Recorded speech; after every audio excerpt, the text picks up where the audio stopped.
jadi bagus ya pertanyaan ini 3. Nantilah yang lainnya kalau ada ya. Jadi pertanyaan Pak Rizal kesadaran tadi ya. Bagaimana menciptakan kesadaran? Gurunya nggak sadar. Terus sekolah Pak. Ya ini sejak dulu masalah ini ya kan, dan masalah PM ini aja. Zaman dahulu kala. Ya sebenarnya masing-masing kita punya cara. Ya. Apalagi lagi tahun dahulu profesional. Ya. Ya kesadaran itu kan ini indikator. Itu indikatornya. Nah, kenyamanan, nah, fokus, nah, keterbukaan, keingintahuan, itu indikatornya. Jadi kalau anak-anak ingin tahu pelajaran yang akan dipelajari, sudah sadar. Itu dia. Kalau anak-anak fokus belajarnya, udah sadar itu. Kan indikator itu tadi ya.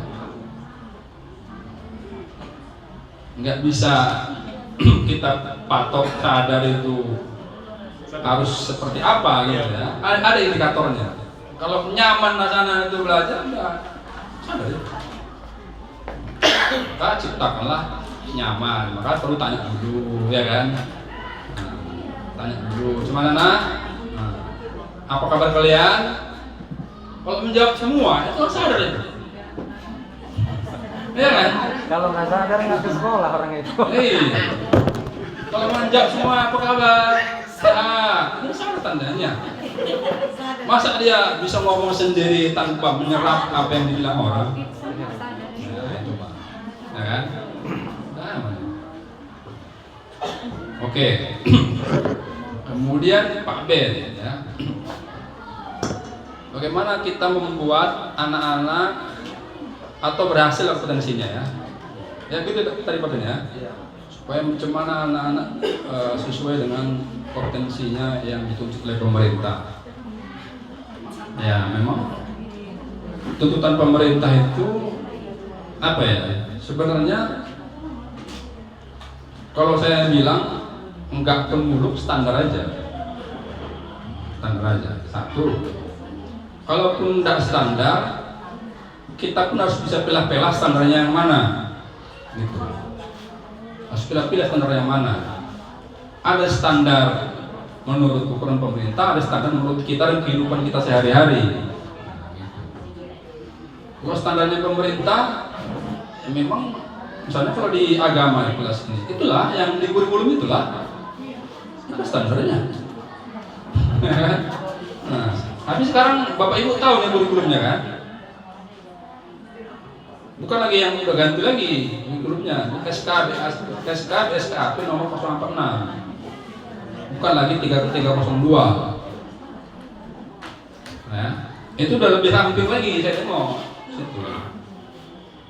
Memahami ayat-ayat pendek itu. Di kelas 6 di mana itu? Di pasif C. Memahami rukun iman. Nah, itu. Itulah standarnya.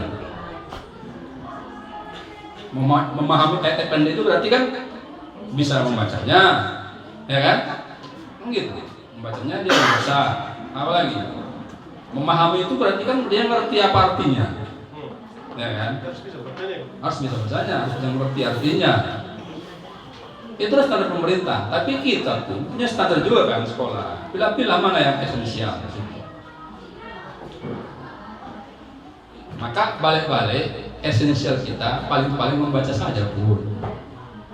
Itu aja Pak. Gak usah paling ngerti artinya anak itu. Tuntaskan membacanya saja, standar dan itu. Iya kan? Tidak boleh tuntut nak kuliah, akhir kafir apa artinya nak? Gak pernah juga situ. Kenapa? Karena mengaji aja, nggak ngerti artinya nggak berpahala.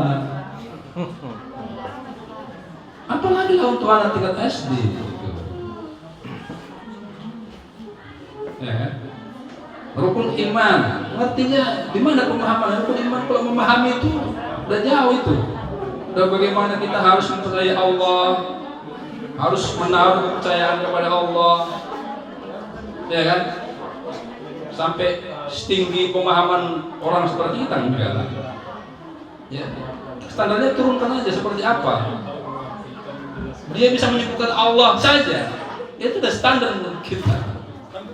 Menyebut nama Allah saja, Allah gitu. Karena ukuran nama Allah itu menjadi ukuran. Kalau ada orang tua yang memukul, dia menyebut Allah, harus berhenti, Pak. Itu ukuran itu.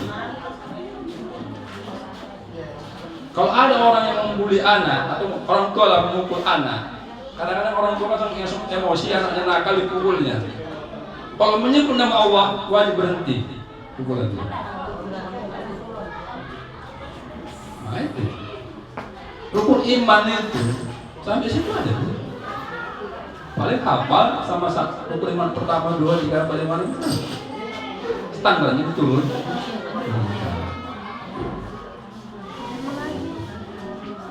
Kalau yang pemerintah itu udah lumayan standarnya menurut standar itu kan, ini menurut kita udah tinggi. Itu tadi Pak Ben ya. Nah. Jadi ya kalaupun kita nggak mau melurus misalnya nggak bisa menjadikan dia kawan, pokoknya tercabut nanti. Cuma salahnya kan gitu. Cuma konsep memuliakan ini penting dipahami. Seperti apa memuliakan murid itu? Gitu. Penting dipahami benar-benar. Karena memang kita adalah makhluk mulia. Ya? Karena manusia adalah makhluk yang paling mulia di antara semua ciptaan Allah, yang dimuliakan. Gitu. Dimuliakan. Karena selama ini di realitas kehidupan banyak yang menerapkan paradigma memuliakan itu.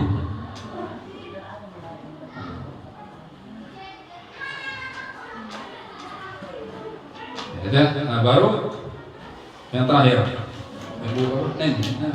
Bu Neng ya. Sasaran tembak sama guru agama. Sasaran tembak sama guru agama.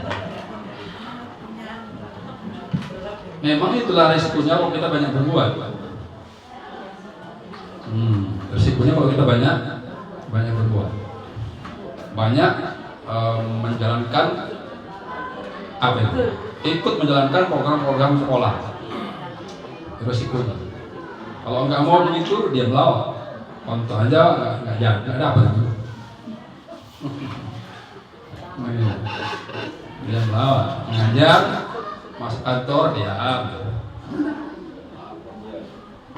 siap ngajar, masuk kantor kotor, selesai itu. Justru orang yang banyak berbuat itu yang menanggung resiko. Kenapa? Karena kita nggak cuma mengajar, tapi mengajar anak. Ketika main-main pun, pungut sampah, ikut kita kan, pungut sampah. Kenapa? Memang kita yang paling peduli. Guru yang lain juga nggak peduli sama sampah. Tapi itu yang justru bagus kan? Itu yang bagus.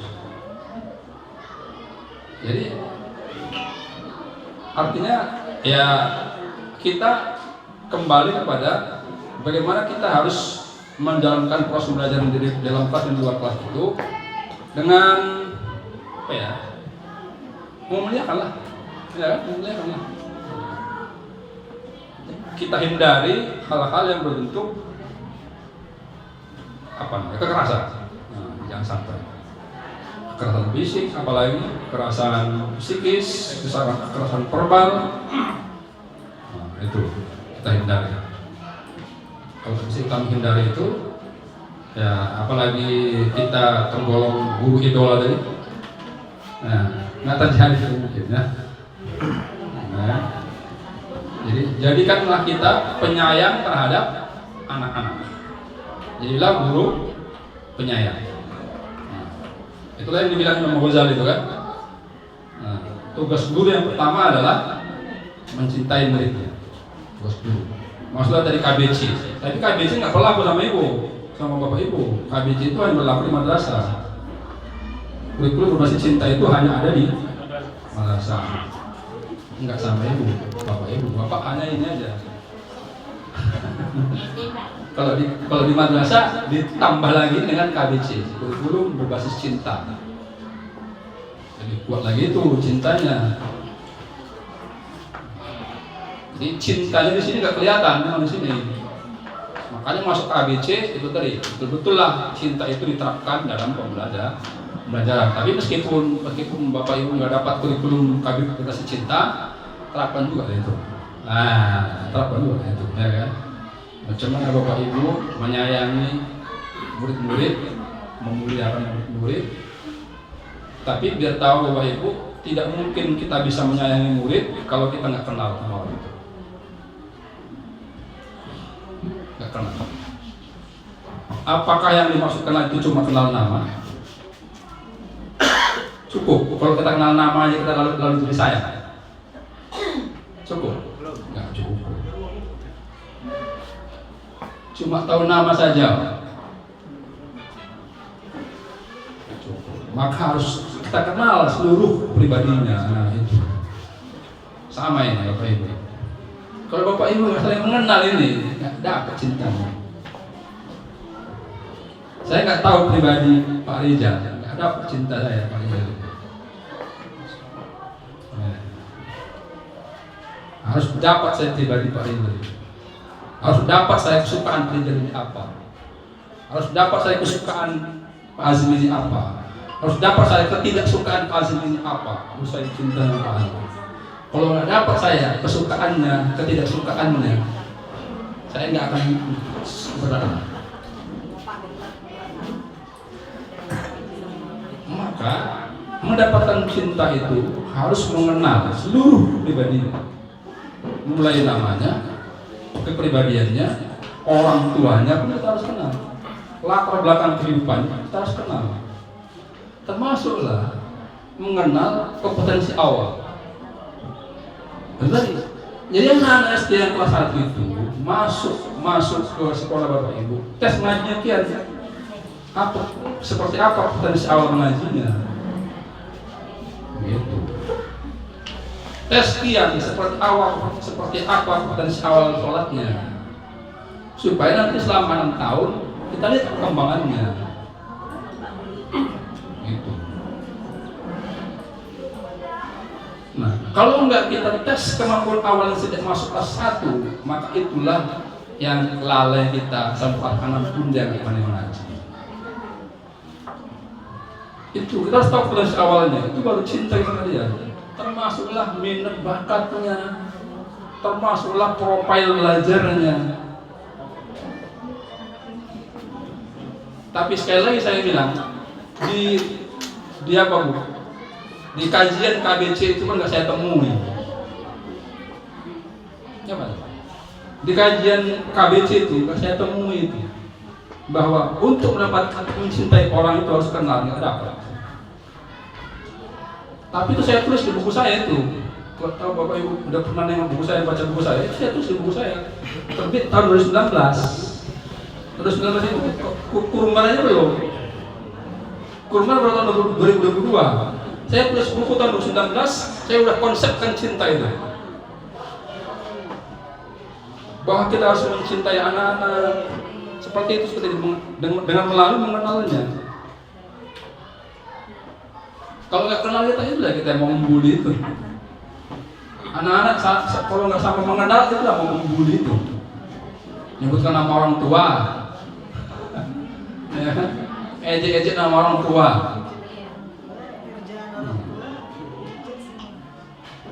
Itu kan permainan anak-anak seperti itu ya, ejek-ejekannya. Tapi kalau mereka saling mengenal seperti lebih dalam dari itu, tidak akan terjadi. Nah itu. Jadi meskipun KBC itu enggak untuk bapak ibu, terapkan juga KBC itu. Intinya cinta tadi, menyayangi. Tugas pertama seorang guru adalah menyayangi muridnya sebagaimana dia menyayangi anaknya sendiri. Oke. Cukup.